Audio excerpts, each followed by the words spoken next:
Ladies and gentlemen, you're all very welcome here this evening, and on behalf of Carlow Historical and Archaeological Society, I warmly welcome you on this extremely cold night. But anyway, it's great to see so many here, and in case I forget to say it afterwards, drive safely on the way home. I'm delighted this evening to introduce our lecture for January. The presentation will be given this evening by Dr. Emma Lyons. Emma is a historian and researcher, and I'd like to welcome her husband Ian here as well. And Emma works in the School of Law in UCD, where she's Law Programme Manager. She's a graduate of UCD School of History. Her research focuses on legal history in the 17th and 18th century in Ireland. And the article, or the lecture this evening, is based on an article published in Law and Religion, a book by Niamh Howlin and Kevin Costello. She's also published a book which I don't have quite here, but it's Morristown Latin, County Kildare, 1630 to 1800, the estate and its tenants. And the book is actually on sale here for €9. So if you're interested, you can purchase one from Gary at the end here. So this evening's lecture is entitled Collusion and Discovery in 18th Century County Kildare during the Penal Laws. I have great pleasure in welcoming you, Emma, and we look forward to your lecture this evening. Thank you very much. And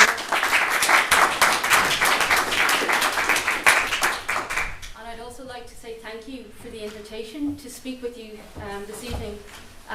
It's lovely to be, I'll say, back in Carlow, because as I was explaining earlier, I went to school just around the corner in St. Leo's, and I think the last time I was here was for my dad's in Seven Oaks. So it's actually, really nice to kind of be back somewhere familiar, and somewhere that I spent so many happy years. And as was mentioned, my paper this evening is based on research I did for my PhD in UCD, and is primarily based on an article I had published in a legal history book on law and religion. And it focuses on, we all know about the penal laws, and how we've heard the challenges that faced Catholics in Ireland at the time. And what I'm looking here tonight is to show, yes, we all know that the laws were very severe, that they did restrict Catholic life and Catholic land ownership, but I'm now going to show how Catholics managed to circumvent them, what techniques and methods they used, and to show that Catholics and Protestants, despite what we've often read in books, were actually good friends, and that they did help each other throughout the period. So that's what I'm going to look at this evening. So, let's see. 18th century Ireland was a Protestant kingdom. Only Protestants were eligible to sit in Parliament or hold office under the Crown or participate in local government. Roman Catholics were excluded not only from Parliament but also, during the greater part of the century, from parliamentary franchise. And a long series of penal laws restricted their freedom of action in many areas of social and economic life. Their religion was not formally prescribed, but its exercise was hampered by the restrictions on their number and the movement of parochial clergy, and by the banishment not only of regulars but of bishops. Though the whole of the repressive legislation was never rigorously enforced, and though much of it had fallen into disuse even before it was formally repealed, it placed the Catholic majority in a markedly inferior position, and both protected and demonstrated the dominant status of the Protestants. It was they who determined the character of social and cultural life. Now, given the wide-ranging focus of the legal restrictions that applied to the political, economic, social and religious aspects of Catholic life during the 17th and 18th century, the topic has become what Sean Connolly has termed a standard set piece in textbook accounts of the 18th century.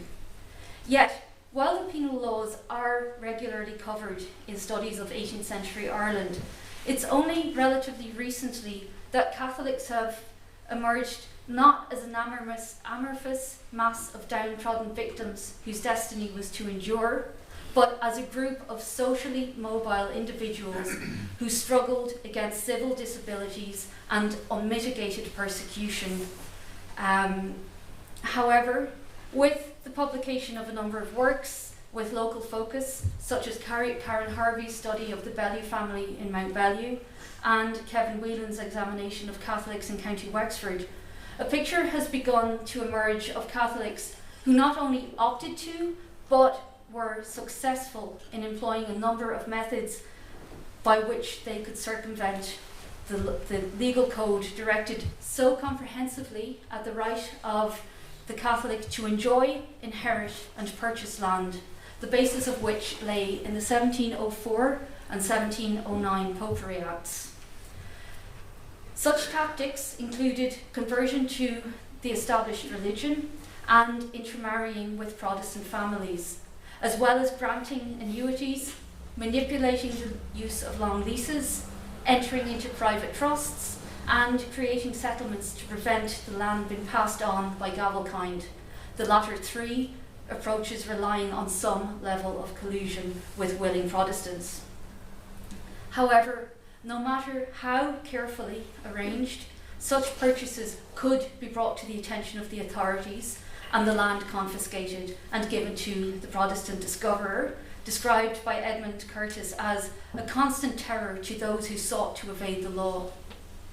Catholics consequently had to take the penal laws into consideration for each transaction they made in their everyday lives. Three individuals, Patrick Lattin from Morristown Lattin in County Kildare, Michael Moore, a merchant from Drogheda, and Richard Lee from Cullenmore, County Westmeath, all brothers-in-law, were no exception to this. And while they endeavoured to avoid potential problems, there was no guarantee that their collusive tactics would be successful. So what I'm going to look at here, there's four sources that I've used for this paper. And they highlight Lattin, Moore and Lee's decision to use collusive and therefore illegal tactics to expand their landholding capacity and obviously to buy land. The first source is Josiah Brown's report of cases upon appeals and writs of error in the High Court of Parliament from 1701 to 1779. And that not only details Patrick Lattin's controversial land purchases, but also highlights a later case that was taken to challenge the purchases. And that law case ran for 2 years, from December 1722 to May 1724. The second source is the humble petition and appeal of George Robinson, gentleman, and Anne, his wife, on behalf of themselves and of William Court, who was an infant under the age of 21 years. Robinson and Court were the respondents in 2 cases taken against Patrick Lattin, which commenced in 1718 and continued at least until May 1724.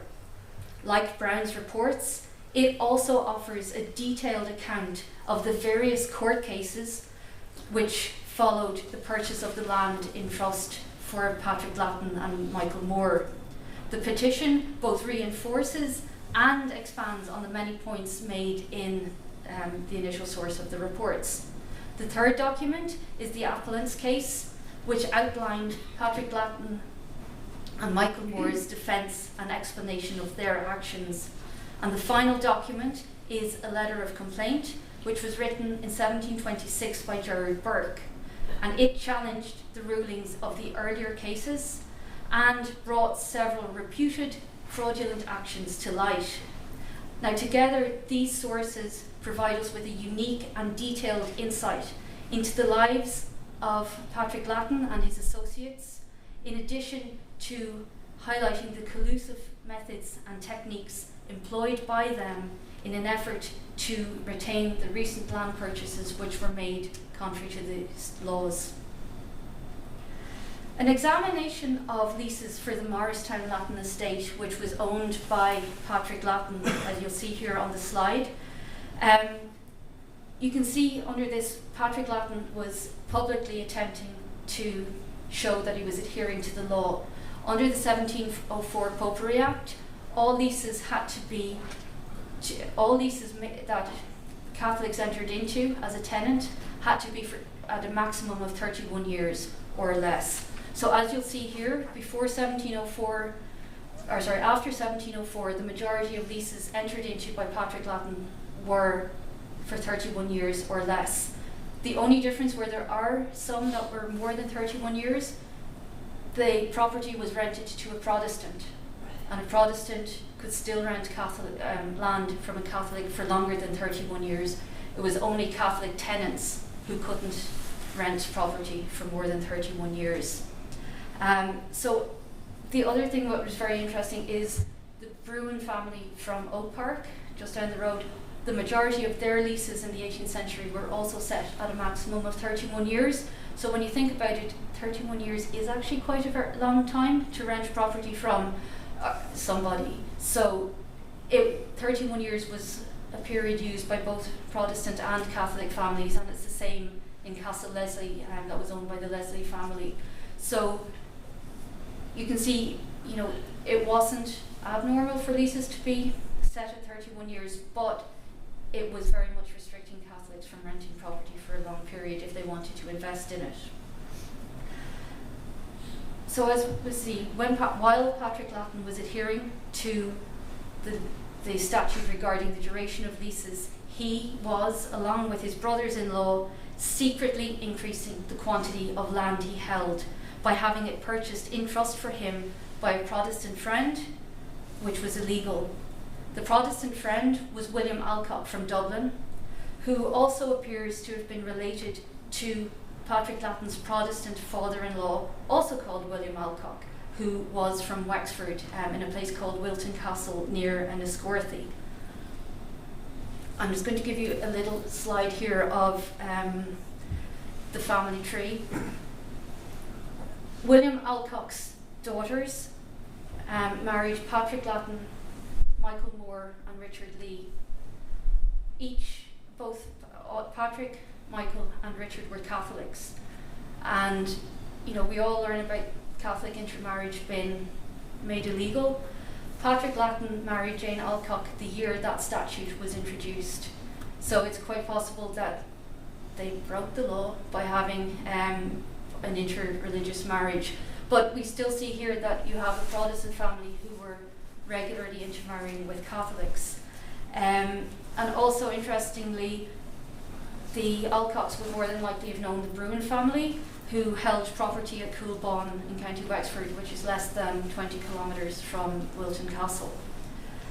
So, presumably because they're friends and family of their friendships and their family ties, Alcock appointed Lattin as co-executor of his will with Michael Moore and Richard Lee, who, like Lattin, were sons-in-law of the Wexford Alcock. Alcock's son, also William, was appointed executor with his Catholic brothers-in-law. The Dublin Alcock claimed he was obliged to William Alcock of Wexford for his whole fortune, and for whose children and family he always expressed the greatest of concern and regard for, and left generous bequests to the Wexford Alcock's children. The Dublin Alcock also appears to have been very wealthy, with a personal estate of £50,000, in addition to holding a real estate worth £1,000 a year. He bequeathed £300 per annum from his real estate to William Alcock of Wexford, in addition to giving £100 each to his executors. Brown, in his report, calculated that these legacies amounted to £7,000 or £8,000, a point which was reinforced by Robinson's petition. In addition to leaving substantial bequests to his executors, Alcock had also purchased land in trust for Patrick Lattin and Michael Moore, and the quantity of land acquired was neither small nor bought as a once-off occurrence, as you'll see on the slide here. These purchases contravened the 1704 and 1709 Popery Acts, which stated that Catholics were disabled from purchasing land in their own name or from having it purchased in trust for them.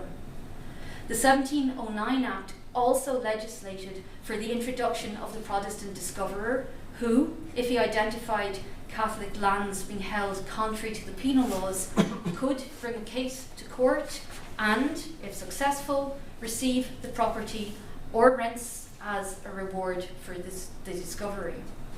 It was therefore necessary for Lattin, Moore and Alcock to enter into an agreement in a bid to avoid such a discovery being made.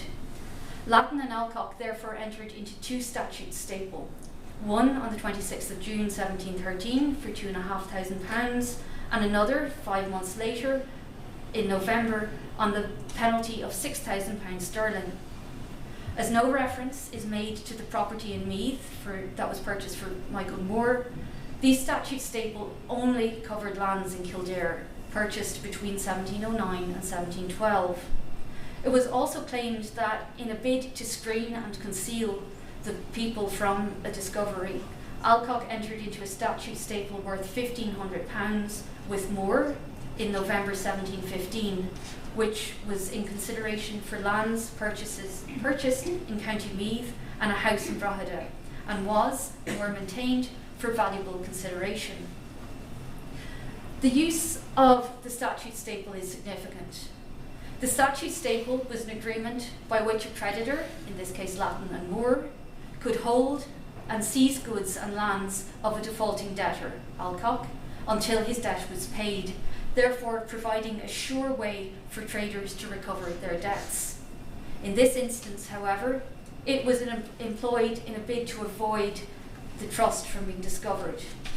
The use of a statute staple was an attempt to conceal the purchase of land for Catholics, and it was clearly illegal. That it was specifically mentioned in and made illegal by the 1709 Popery Act implies it was one of the tools used to circumvent the clause of the 1709 Popery Act, especially those regarding land purchases.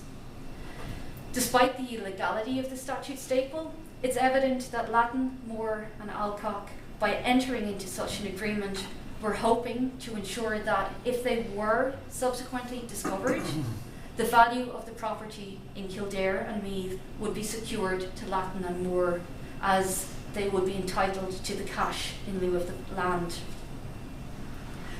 So the origins of the case against Lattin and Moore lay in the death in January 1718 of the Dublin William Alcock, who was unmarried. His appointment of Lattin, Moore and Lee as executors placed them in a potentially precarious position. As Catholics, they were not entitled to receive property from a Protestant, and as a result, could have faced difficulty in performing their role as executor. However, the surviving accounts and receipts of Alcock's executors, which span a period of 7 years from February 1719 to December 1726, suggests that they carried out their role as executors largely unchallenged. And this is demonstrated by the fact that Lattin paid annuities due from the deceased Alcock's estate, as well as collecting debts owed to William Alcock. The receipts also suggest that Lattin was the senior executor, with most of the documents and phrases such as received from Patrick Lattin and the other executors of William Alcock. And this is reinforced by two receipts from Richard Lee and William Alcock of Wexford, Lattin's brother-in-law, where they're stating received from Patrick Lattin. Whilst bequeathing a significant cash sum to his executors, the Dublin Alcock also provided for his Protestant relatives.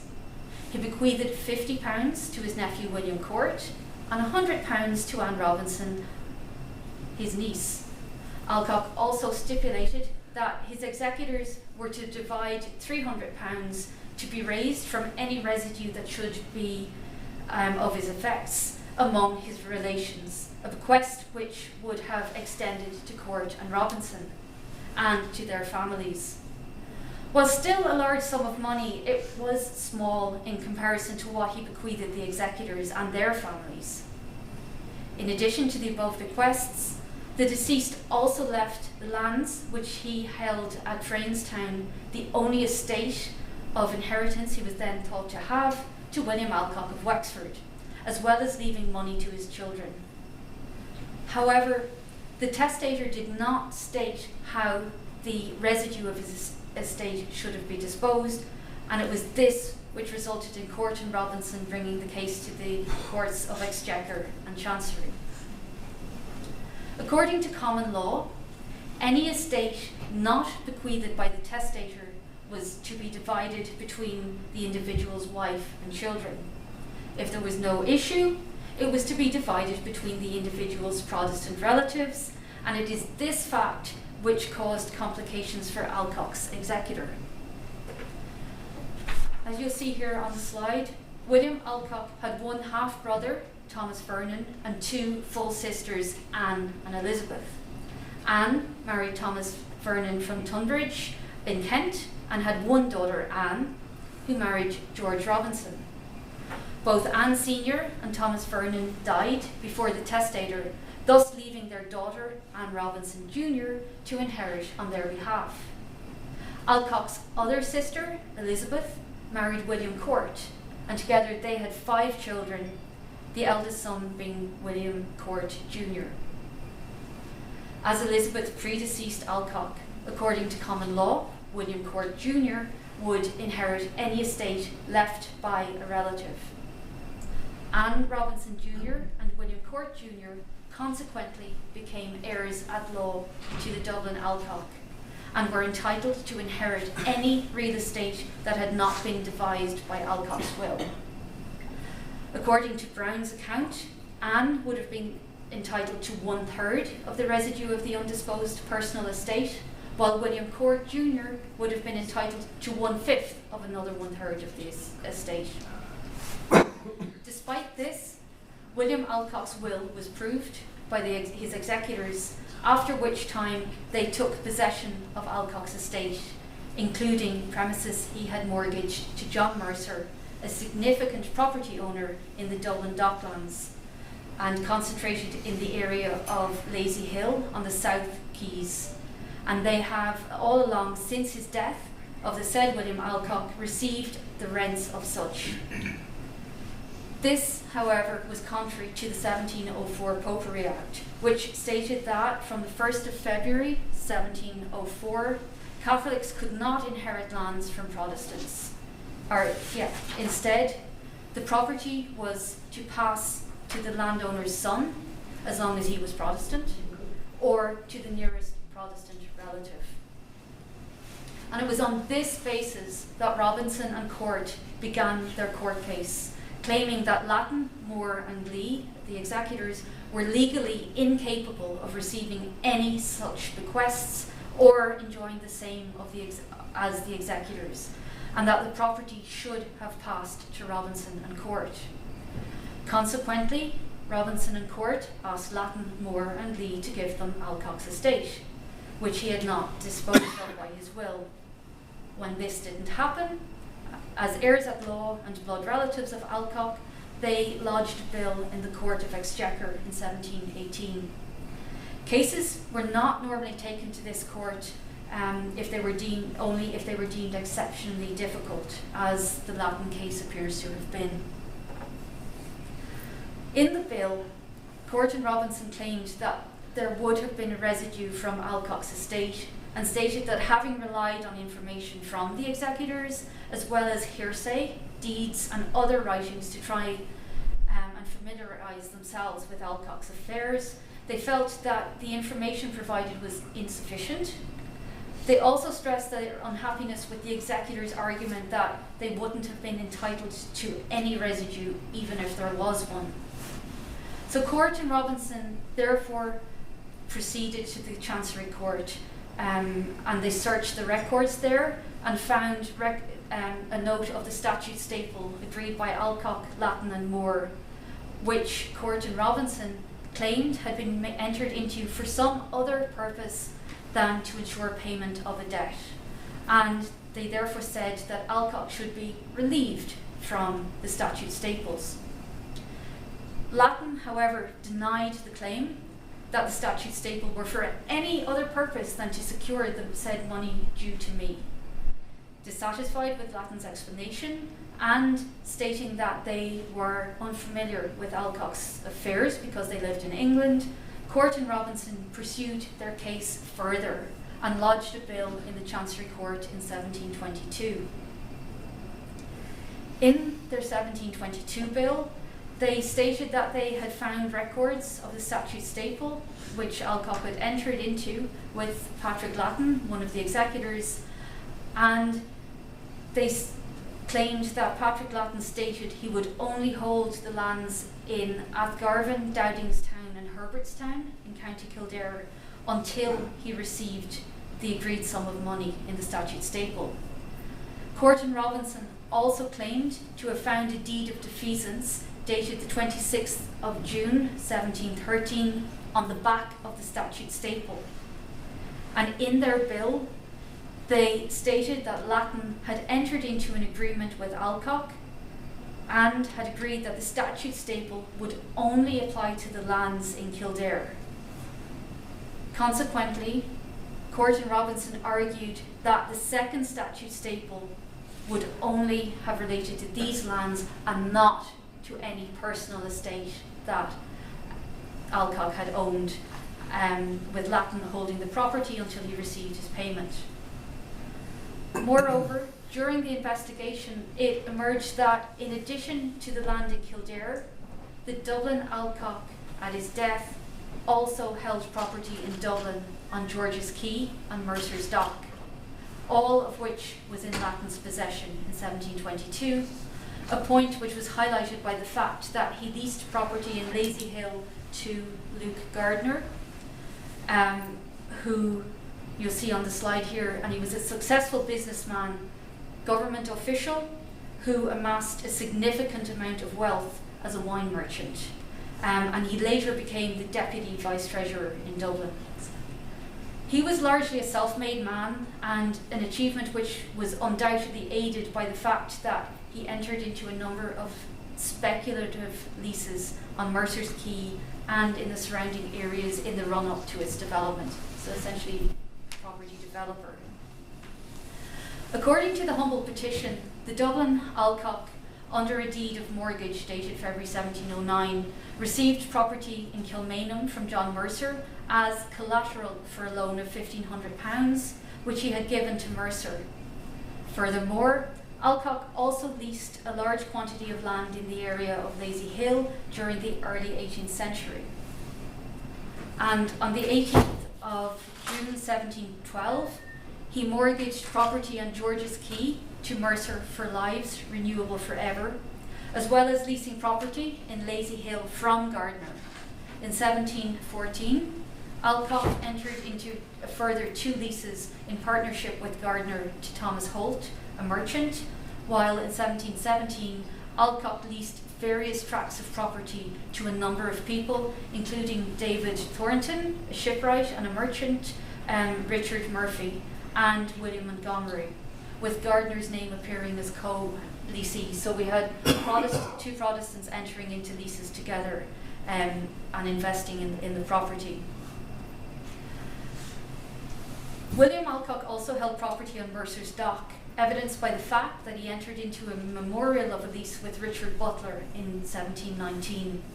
And given that Alcock actually died in 1718, it's probable that his executors, Catholics, would have arranged the lease with Butler the year after his death. Perhaps it's due to the potential value of the property in George's Quay and Mercer's Quay that Court and Robinson pursued their case so vigorously in the courts. Having relied on evidence provided by Alcock's clerk, Mr. Sheppy, as well as Walter Burton, the clerk in the Recognisance Office. They claimed that the statute staple of 1713 only concerned the land in Kildare, so you can see this argument coming through again. It did not include Dublin property, which Alcock held, given that Latin had included it only under the statute staple 4 years after Alcock's death. So you can see again how Latin was trying to use the legal methods to hide the property. Court and Robinson therefore argued that Latin had no right to do this, and that they, as Alcock's heirs, were the lawful owners of the Dublin property. Although initially believed to be a personal estate, it suddenly was discovered that the houses and property on George's Quay were held by a lease renewable forever from the city of Dublin and John Mercer. And Gardner, as the co-leasee, was consequently called to the Exchequer Court in 1719 and 1720. In both cases, which were answered jointly with Patrick Latin, Gardner and Luke Gardner, he stated that he, Luke Gardner, and the Dublin Alcock had purchased the lease and the property in George's Quay from the city of Dublin.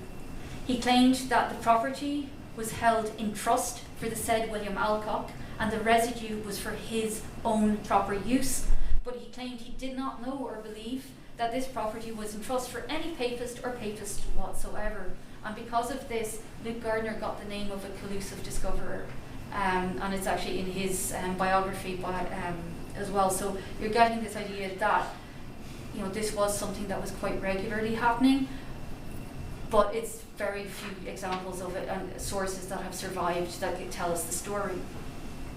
On the other side, Patrick Latin, for his part, argued that he had extended the statute staple due to the fact that the tenants on the Dublin property were in arrears at Alcock's death.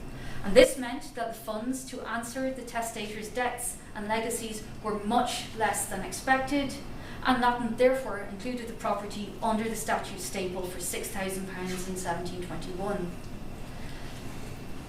In retort, Court and Robinson argued that the statute staple had been employed to prevent them securing possession of the Dublin property, and that this was clearly in breach of the 1704 Popery Act, which, as we heard already, that stipulated that Catholics could not hold or have the profits of any property which was held by a Protestant.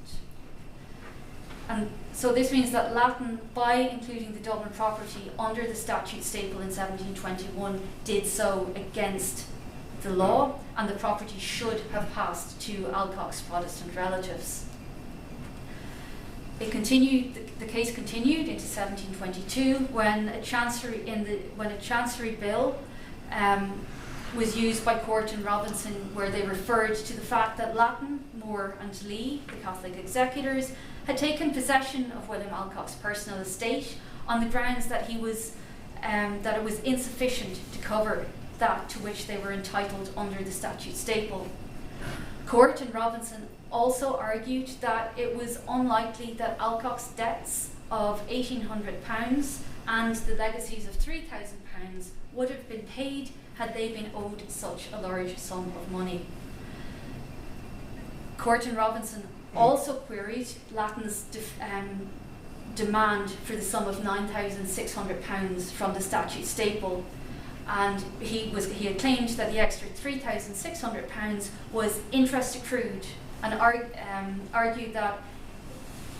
Court and Robinson argued that it was really unlikely that William Alcock would have entered into such an agreement. As the accrual was quite high, it was like over 50% of the original amount, they claimed that it was improbable that Latin would have permitted such a large sum of money to remain unpaid. As there was no proof that Latin ever demanded or received payment of these funds, Court and Robinson therefore requested that the appeal be dismissed with costs. In addition, they also argue that Alcock's decision to register the statute staple and deeds in the Chancery Court was, quote unquote, more extraordinary due to the fact that the two statutes which regulated statute staple were not in force in Ireland, only in Britain. Now, it could be that Alcock had gone out of his way to be seen to be abiding by the law, even those statutes which were not strictly enforced in Ireland. Alternatively, Lattin and Alcock may have chosen to arrange a statute staple, as it had been a regular occurrence in Kildare after 1660, where the county had one of the highest numbers of gentry creditors in Ireland, with a Latin name among them. Moreover, and the fact that the Latin name appears in the Irish statute staple books as both creditor and debtor during the 17th century suggests that the family had made legitimate use of the system in the past when the law was in force, and would therefore demonstrate an element of continuity. However, Court and Robinson claimed that Dublin Alcock had entered into the statute staple only to stream the purchases made by him in trust for Latin and Moore, and consequently asked that the statute staple be dismissed. Now, despite Lattin's claim that both Sheppey and the Dublin Alcock's clerk, Walter Burton, were willing to swear that the defeasance was true and accurate, Court and Robinson were successful in their complaint, and on the 21st of March 1724 were put into the possession of the property in George's Quay and Mercer's Dock. The implementation and success of the penal laws would therefore seem to have depended on their transgression being brought to the attention of the relevant authorities. In this case, Lattin's infringement of the statute staple was highlighted not by a professional Protestant discoverer, but by parties who not only had a vested interest, but also a legitimate claim to the property. However, it must be remembered that Lattin only lost the property in Dublin, which he had included under the statute staple after Alcock's death, 4 years after his death. The lands in Kildare, which had been purchased in trust for him and which had been covered under the initial statute staple, were safe. And it therefore highlights the success of collusive means used by Lattin and Alcock to circumvent the penal laws governing land purchases. Moore, however, was not as fortunate in the court's ruling. He lost the slated house and the gardens on the front side in Drogheda, which Alcock had purchased for him for £50. However, it was ordered that he be paid the money owed to him under the statute staple into which he had entered with Alcock. This ruling shows that although Moore was not permitted to retain the property he had purchased in trust by Alcock for him, he still received £1,500, to which he was entitled under the statute staple of 1715. In this instance, it would seem that even though the statute staple was not entered in the Dublin statute staple books, the court recognised its validity, thus demonstrating that Moore and Alcock's decision to enter into the statute staple as a surety in case discovery was paid off. Despite losing possession of the property, Moore still retained £1,500 in lieu of it. Unfortunately, this wasn't the end of the case for Lattin. 2 years later, in 1726, his other landed interests in Kildare were challenged by a letter of complaint written by Gerard Burke. In his letter to the courts, Burke outlined details of the above case and argued that collusion had taken place between Court, Robinson and Lattin to avoid discovery. Burke said that Lattin had been subject to a discovery bill in 1714 brought against him by a Protestant discoverer named John Pearson. This discovery, Burke claims, was encouraged by Court and Robinson and stemmed from the contrivance and management of the executors, which rendered the respondents unable to secure that to which they were legally entitled as Alcock's heirs. Burke therefore asserted that Court and Robinson put up one Protestant discoverer, John Pearson, in trust for them in spring 1714 and began a bill of discovery for the recovery of the property. Now, it appears that this initial discovery bill was unsuccessful in that Latin retained possession of the land in Kildare. However, that a discovery was attempted in 1714 cannot fail to draw attention due to the fact that this took place shortly after the first statute staple had been arranged and when William Alcock, the testator, was still alive, and before his last will and testament. Moreover, at the time of the discovery, Court and Robinson had no reason to put up a discoverer, as they were not yet entitled to Alcock's estate, nor would they have known who he would appoint as executors. Consequently, the accuracy of Burke's testament is questionable, given that he, as a discoverer, would have been entitled to receive Alcock's land, in addition to all rents and profits since his death, should a discovery case prove successful. Nonetheless, although Latin survived the attempted discovery, Burke suggested that Latin was concerned that he could lose possession of the property purchased in trust for him. If this had happened, Latin would become accountable for all rents and issues thereof. Burke therefore argued that Latin entered into the coordination and confederacy with Robinson, Court, Gardner and Pearson in order to come to an arrangement whereby the property in Dublin would be held in trust by Gardner. So essentially he's including all the parties we've just talked about of colluding to circumvent the penal laws. Burke claimed that the contrivance of Latin, Gardner, Pearson, Court and Robinson was for no other reason than to elude the design and intention of the penal laws and to hinder and prevent any future discovery.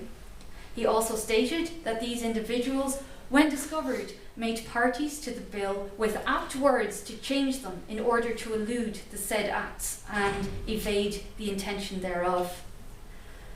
Burke also relied on evidence from John Mercer, who, it was claimed, had insisted that the named individuals acted manifestly contrary to the statutes or the penal laws. However, it appears that Mercer was deceased by the time Burke's letter of complaint was written, suggesting that he had been working on that letter for some time before he actually submitted it. Given his evidence, Burke was essentially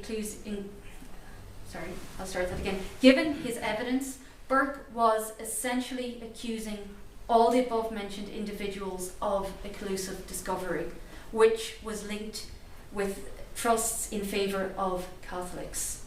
Indeed, when commenting on collusive discoveries, John Mitford, who was the Lord Braidesdale, who published a treatise on the Chancery Court rulings and later became Lord Chancellor of Ireland from 1802 to 1806, he commented that following the introduction of the penal laws after 1704, a Catholic title to his estate was always in peril. Now, I'm not going to read through it, but I'll let you have a quick glance through what he said, which is it's quite key to the perceptions of the cases at the time.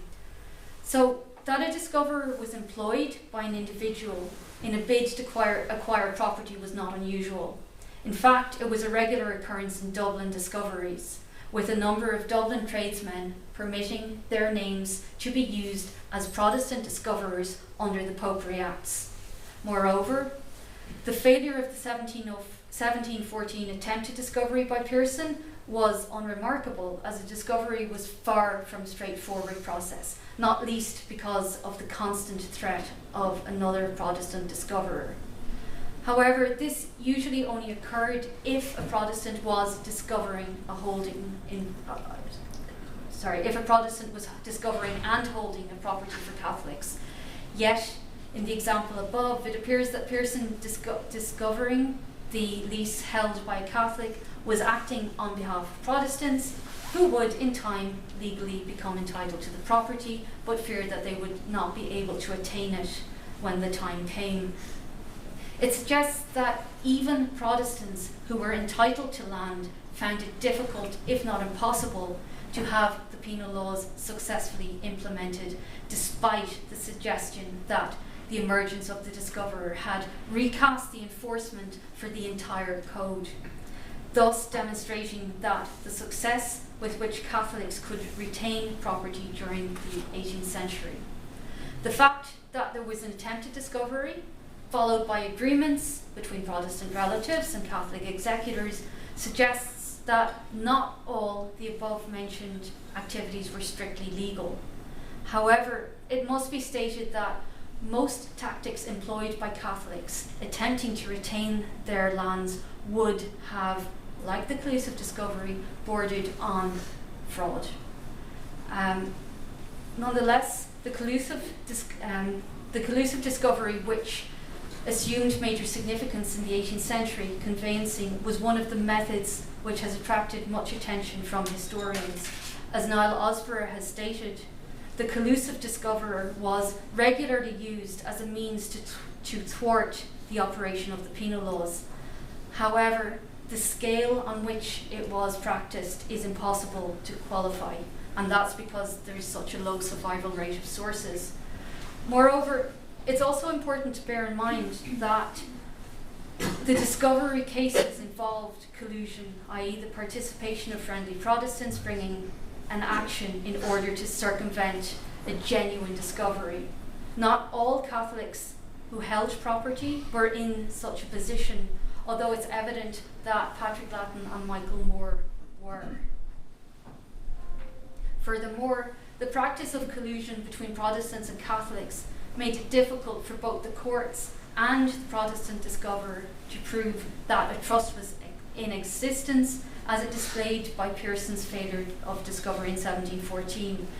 Yet, despite receiving assistance from a Protestant discoverer, there was no guarantee that a collusive discovery would be successful, and this was nothing to prevent another Protestant discovering the land, having been purchased in trust. So, literally, we'll just say, combined these collusive cases that I've looked at and this series of cases that were brought to court by various individuals, both Protestant and Protestant heirs and Protestant discoverers, shows that the collusive strategies that Patrick Lattin, Michael Moore, Richard Lee, Alda William Alcox and Luke Gardner used, along with Court and Robinson, showed that some Catholics were in a fortunate position and were successful in concealing the fraudulent actions, and combined it ensured that these individuals retained their land despite the penal laws, and it kind of challenges that we do see it was possible to circumvent the penal laws, and that some Catholics successfully did so. Thank you.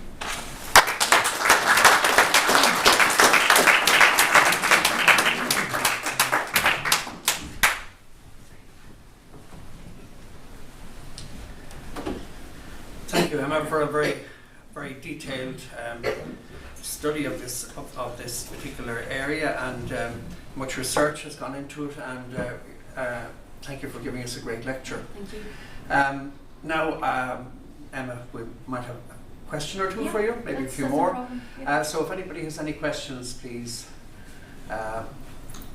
Yes, John. Yeah, just starting the leases, and which basically,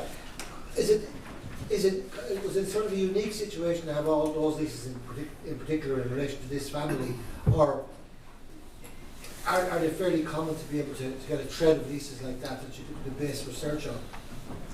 It depends on the family. There's a lot of estate papers have survived, some of them extremely intact. So the Latin papers are one example. Castle Leslie, or the Leslie papers of Castle Leslie, which I catalogued in the National Library, are also fantastic. And I actually did a comparison of Castle Leslie and Morristown Latin, and so you could get a comparison and see the Latins were actually leased, rented out property for longer. the Bruin papers also, they're slightly later in the 18th century, but they're also pretty good. Inchiquin papers as well. I know I'm talking about all papers that are in the National Library, but there are generally can be a very good collection of leases that allow you to see who's there, but it really will depend on the individual estate, how their papers survive, I suppose how well they kept their records. But yeah, no, there are quite a few papers, and if you look at the National Library's website, they have the manuscript collection lists, and there's over 100 of them, I think, but you can see they'll classify them as estate papers or political papers, and if you click on the link, you'll download a really detailed document, and you'll get a good sense of if you're looking, and the same for wills as well. They're very good at that. Yeah, I've looked at those. I think we're very lucky in Carlow as well. We have a number of estate papers. We have even the Clayton Brown papers are in the library in town here itself, and I don't think anyone's done any big work on them. And that's the thing, I think, as well. The local, if we call them, and like I don't mean it in any bad way, but like local libraries are often overlooked. That I know when I was studying, like I would have told, "Oh, go to the National Library," and then I realised how much is in Newbridge and Naas that I hadn't been directed to. So, you know. Well, Newbridge is very lucky because they have one person there is excellent. So. Yeah. Thanks. Christy? Would it be true to say that this collusion seems to be family based, and that maybe family links are stronger than religious links? Yeah, no, I do think so. I mean, I think it is the case that if it's something like that, if you knew someone, it's great. And also, I think, as you said, the intermarriage, you know, between Catholic and Protestant families was very helpful, and you know, maybe that's why they started to outlaw it in 1698. But I do think, you know, if you had good connections, if you had very helpful and respected family members, and those who were willing to assist, I think you were much luckier than someone who had to rely on a friend or an acquaintance or someone recommended to you by someone else. But no, I do think that case is, you know, the Latin case is they are very lucky who they have, and that it's such a large family as well. Yes. Thank you for that. Would it be true to say that only those Catholics who had the education, the influence, the connections, a very, very small number, in fact, could avail of this collusion, and that the Popery Acts did, in fact, have their impact on the vast majority of Catholics at that time? Yeah. So I think I'll look at the first point first. I do think, you know, it kind of ties in with what I've just said here. It did depend on who you were. If you had the contacts, if you were influential enough, and also if you had the money to afford to buy the property in the first case, or first instance, that would have really, you know, given you a very good stepping stone to be able to do it. I think your contacts, your family, your status, your connections. But I think the other side of it is, and it's something I said to students when I taught a course on the penal laws in UCD, it was, you know, something that we probably all did, but I remember when I was in school, in primary school, it was told, you know, black and white. I don't mean it, yeah, exactly. That's a much nicer way of putting it than I was going to. But it's something I don't have a slide here on it, but I pulled out the social pyramid triangle with a look at it. And yes, when the penal laws were enacted, it was by a minority of the population and it impacted the majority. When you break that down and look at your social pyramid, if you were poor, whether Catholic or Protestant, you were never going to afford to buy property. You were never going to get if you want to classify it, a classical education. You know, you were never going to sit in Parliament. So that takes off, say the bottom half. And then you had this tiny little triangle at the top of people who were wealthy enough to afford property and to be able to hold it in the first instance.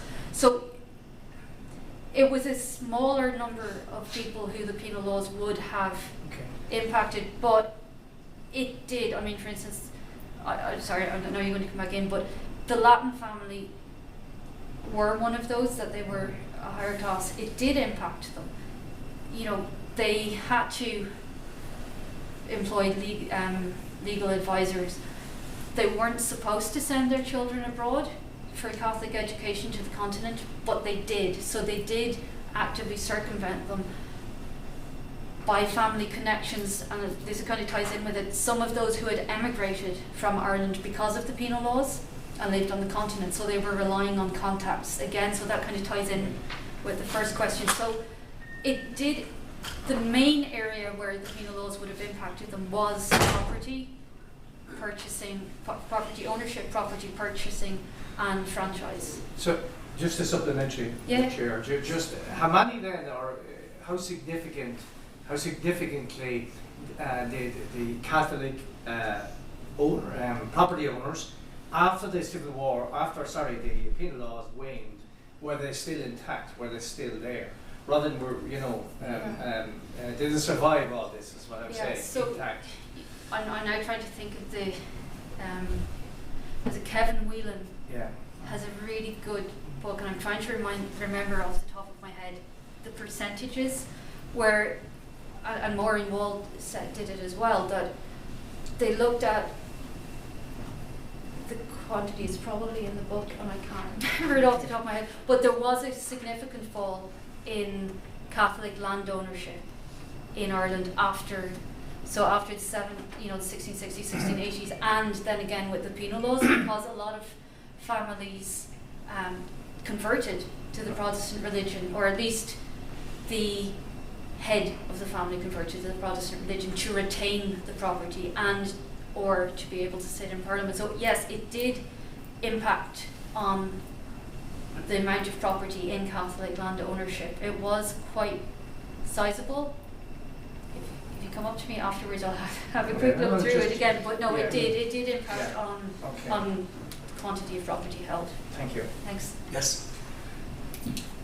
Yeah, thank you. Thanks. Just what strikes me is the Latin, obviously he was an English Catholic, or a descendant of English Catholics. These were English people. And the people that they were largely interacting with in your lecture there are also English people.